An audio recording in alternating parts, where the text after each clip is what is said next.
অষ্টাদশ লোকসভা নির্বাচনের সময় তৃণমূল কংগ্রেসের সভানেত্রী তথা রাজ্যের মাননীয় মুখ্যমন্ত্রী প্রতিশ্রুতি দিয়েছিলেন চলতি বছরের ডিসেম্বর মাসের মধ্যে আবাস যোজনার প্রথম কিস্তির টাকা উপভোক্তাদের ব্যাংক অ্যাকাউন্টে প্রদান করা হবে।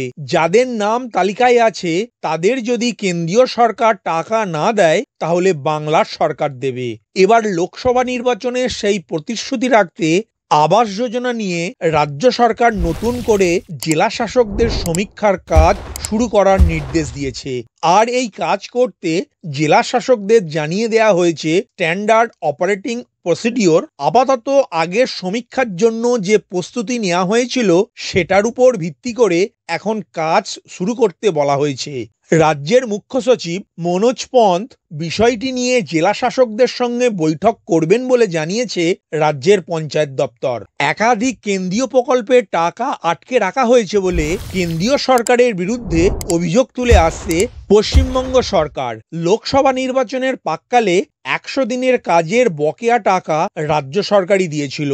এবার মাননীয় মুখ্যমন্ত্রী নির্দেশ দিয়েছেন দুর্গাপুজোর আগেই আবাস যোজনার উপভোক্তাদের তালিকা তৈরি করে ফেলতে হবে। আর এই তালিকা যেন 100% নির্ভুল হয়। আর এই কাজ করতে জেলা শাসকদের প্রতিটি পঞ্চায়েত ভিত্তিক অন্তত একটি স্থায়ী সমীক্ষক দল গঠন করার নির্দেশ দিয়েছেন। এই সমীক্ষক দলে সংশ্লিষ্ট পঞ্চায়েতের অফিসার থাকবে।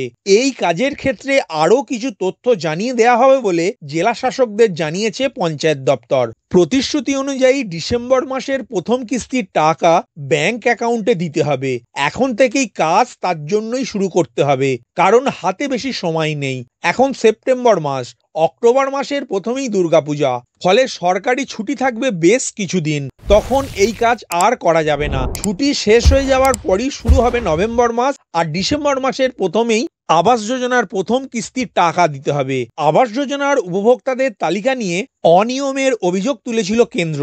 কেন্দ্রীয় গ্রামোন্নয়ন মন্ত্রকের অভিযোগ ছিল উপভোক্তা তালিকায় বহু ভুয়ো নাম আছে, যদিও তা মানতে রাজি হয়নি রাজ্য সরকার। 100 দিনের কাজ, আবাস যোজনা, স্বাস্থ্য মিশন, গ্রাম সড়ক যোজনা সহ একাধিক প্রকল্পের টাকা বন্ধ করে রেখেছে কেন্দ্রীয় সরকার, এমনটাই অভিযোগ করে আসছে পশ্চিমবঙ্গের সরকার।